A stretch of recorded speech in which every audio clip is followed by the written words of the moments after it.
Hey everybody, it's the Mad Master here. I'm doing a video today about kind of a historical video, and it's kind of about what happens. Like, I might do a series of these videos, so it's kind of like the first reactions to something, the first thoughts that came to your mind when you hear a band or you hear a musical genre, and basically, like, what people thought at the time when stuff was coming out, what your friends thought at the time, because I find that really fascinating, especially in light of what's happening now, or how people value things. And this one is about Pantera and how me and my friends thought of them when they came out. And when they came out, they didn't come out because they're not gay. No, I'm just kidding. Some people may think that they are, but they didn't come out like as far as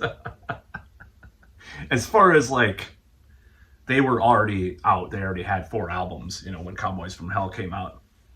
So these are like the initial reactions we had, how I thought of them, in the context of what metal was happening at the time.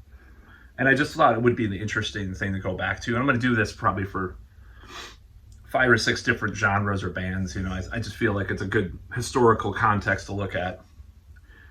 And this one, so, I heard Cemetery Gates on the Headbangers Ball.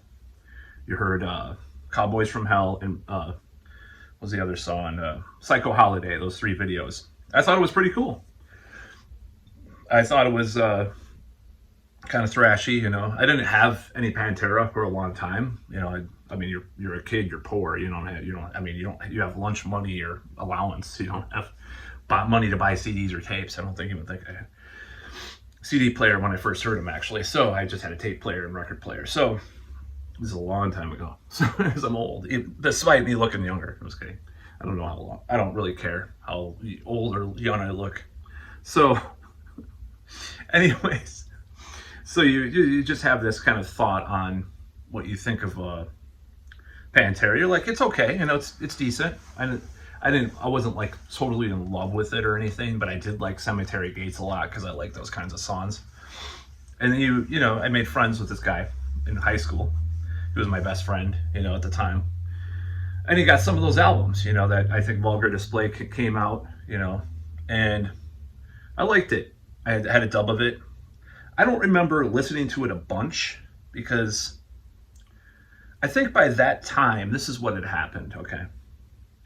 I'd heard Napalm Death on Headbangers Ball, and my friend had a Napalm Death tape, Harmony Corruption, and I borrowed it. And I was like, you can't get any more extreme than this. This is insane. Even Harmony Corruption, I'm like, this is great. It was kind of a guilty pleasure at the time because I was kind of rebellious against death metal when it came out, honestly, or grindcore, whatever you wanted to call it. But I really did like it. So I'm like, yeah, Pantera's pretty heavy, but they're just like, I think I really did like Cowboys from Hell, but I didn't love it. And my friend did like those 2 albums, Vulgar Display. And this is going to become a very interesting story shortly as far as his reaction to Far Beyond Driven, by the way. It's just brilliant. So we both liked it, but it wasn't like our favorite thing. We were both getting into different I wasn't really getting into a lot of bands at that point because I was kind of stuck and stagnated in metal. But then, this was a little bit later because, what had happened was I heard Pantera. I didn't hear them until like the whole album until like 92, 93.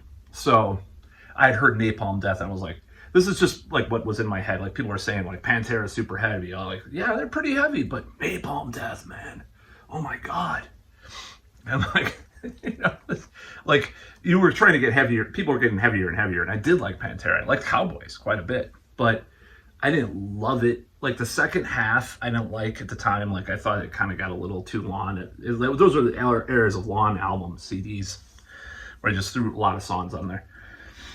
And Vulgar Display came out, and I liked it. I thought, but I was into Black Flag, Rollins Band, hardcore punk,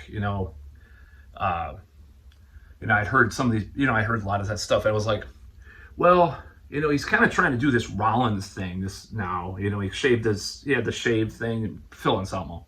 He's trying to do this Rollins. He's so much like Rollins. I'm like, I love Rollins more. You know, I'm like, he's kind of a poser, Rollins. This is just my thought at the time. Just by the way, I'm not bashing Pantera. Don't get your panties in a knot right now. You know.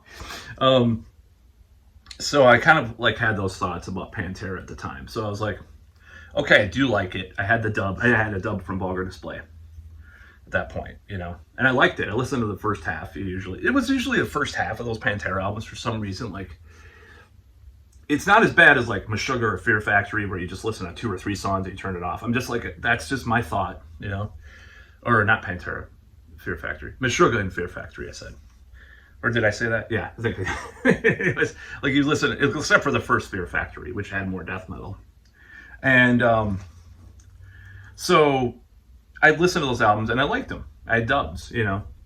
So then Far Beyond Driven came out, and by then I was into Carcass and Napalm Death, and secretly, you know, even though I was kind of a Christian, I secretly liked Deicide and Morbid Angel as well, because we used to see this cover band at the youth club that played exclusively covers of those 2 bands, and I loved it. But I didn't want to say I didn't want to say I did, but every time we went, they played a lot at that youth club, like once a month for a while. I think their name was Lysergic, I believe. They were awesome, and there were some really crazy mosh pits even at that club. Like some college kids came in, some frat boys, and it was just like violent, literally. So I was like, okay, well, you know, at the time, when you're young, it's like getting heavier. What's heavier than the other thing? What's heavier than Pantera? It's like J-Talk says. It's a joke, of course. So Far Beyond Driven came out, and it was very problematic. I hate to use that word, but for me and my circle of friends, because and even people, you know, that I became friendlier with later. We heard this album, and we're like, yeah, there's the first few songs, and, you know, 5 Minutes Alone, it was kind of a hit. It was heavy, you know, and we liked it, you know, some of the songs. And then A Good Friend of Bottle Pills, I think it's called, you know, I fucked your girlfriend last night. That's where it went off the rails. In the second half of the album, my friend put it best, my best friend at the time. I don't know. I don't define people as best friend anymore, by the way. I don't believe in that concept. I have good friends. I just don't like that concept. I just hate it. I hate preferential friend stuff. I just think it's lame. Just stupid societal crap. Anyways, BFF, you know. Anyways, I just don't like that. I mean, I have people I probably consider my best friend now, but nevertheless, that sounds weird. My friend bluntly put it this way, because he knew about the Pantera, like, being a hair metal band before, and hair metal was not cool, even with me. And at that point, he said, "This is hair death metal." The second half of Pantera is Far Beyond Driven. We're like, this is like, because I'll tell you, the production was too slick in a certain way for a Morris Sound or, you know, Sunlight Studios production. You know, it's like, it was really slick, and it felt like they were forced, at least at the time. I'm not saying it was, just saying the time when we were hearing all this stuff from Europe and Florida, we felt like it was this forced aggression, you know, like, what was that song, Slaughtered? And I know that Phil was into that stuff for real, like legitimately, but the rest of the band maybe not so much. So it's like he was pushing this on them, so we gotta play this heavier shit, man, you know. It's like he'll learn it. He'd prefer listening to Kiss or Ted Nugent, you know, Dime, but he don't play this stuff. So it was a little forced. We felt it like that, and that's what that hair death metal thing means. And like, it wasn't as memorable that second half. And those 2 other albums, basically the first 3 with Phil have aged pretty well, especially Power Metal. By the way, that's my favorite one. So, of course it is. You know that. Anybody that watches my channel would know that would be my favorite Pantera album, of course. So we just didn't like it. You know, it just got old, and then we were just more into the death metal thing. Me specifically, Napalm Death and Carcass at the time, because I got Heartwork as a promo tape at this record store a few months after it came out. because I had heard Carcass, because on the BBSs that we were talking on, there was this guy named Carcass, like that was his handle or screen name. BBSs were like social media before social media, by the way. You can look it up what it is. It was like local internet, basically, you know. So this guy, so I'd heard some like vomited anal tract and stuff. I was like, this is hilarious. I kind of like this. So then I get this tape. I'm like, I'm blown. My mind is blown. And it's like the first Mellow Death album I heard, basically. And I talk about Carcass for nothing but a week. And my friend, who I won't mention, who I just was talking about, didn't talk to me for like 3 days. Like we were in high school. He's like, I'm not talking to you. If you say Carcass one more time, I'm not talking to you for 3 days. And he did. I said, Carcass! You know? So, it's fucking hilarious. So I was like obsessed with Carcass and Napalm Death, and I wouldn't listen to the Satanic ones even though I liked them, and it was a guilty pleasure. So, that's not how... We just kind of ignored Pantera at this point, because the fan base of that was a lot different than the death metal fan base and the later black metal fan base. There were a lot of jocks in a Pantera. There were a lot of like, you know, a little bit more middle class than the like outright crazy death metal guys. There were these 3 death metal guys that had long sleeve death metal shirts, by the way, you know, back in high school. They were not, I think they liked Pantera, but didn't love it. But one of them became like a new metal guy and new metal later, which was shocking, honestly. I'm not going to say their names, but anybody that went to high school with me knows who I'm talking about. LSS. I'll just say that. I even have a friend that dated one of them, this girl. I think. Who was the guy? Yeah. There was a lot of weird death. There were a few people that stand out, you know, back in the day. Like there was 3 death metal fans in the high school of 1,500 people, you know. But we were like Beavis and Butthead, me and my friend, my best friend at the time. And, you know, but they were like Beavis and Butthead. We both like met up a couple times and like started laughing like Beavis and Butthead. I'll never forget that. But yeah, we never loved Pantera. We just didn't think it was like, because it just wasn't like, it didn't have this raw roughness and toughness that the other bands had. It had this like kind of commercial sheen to it. That's what it is.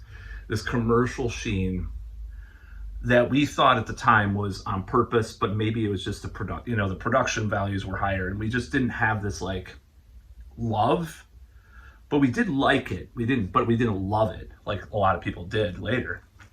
And it's like the heaviest band, you know, that people got into, other than if you were into death, doom, or black metal or whatever, you know, at the time, which most people were just into death metal at that point. So that the black metal thing didn't really sneak into mix until a few years later. Now I did have the Kerrang. I swear I had that Kerrang, the black metal guys, because I remember being in biology class in high school. It's a friend that I don't talk to any longer, and I was talking about like this black metal thing's scary. And then I had this Sam Hain tape, the Initium, that I brought to school. He's like, oh, that's not black. And I was talking about the magazine in class or something. Maybe it was French class. Maybe it wasn't. It was either French class or biology class. He's like, that's blood metal. That's not black metal. I'm like, so I remember that specifically happening. So I had that Kerrang, which is worth like $1,000 now, which I don't have any longer. So it's kind of ridiculous. It was at this place called Pick a Book in Madison. So I think I picked it up from there, which I feel really stupid about throwing away. But of course, a lot of stuff that is valuable that I was not treating the best, I still have some of those things. And because I didn't take care of it, like I have the first appearance of Gambit and X-Men. Fuck. But anyways, that's the story of Pantera and what we thought of it when it came out, you know, quote unquote. So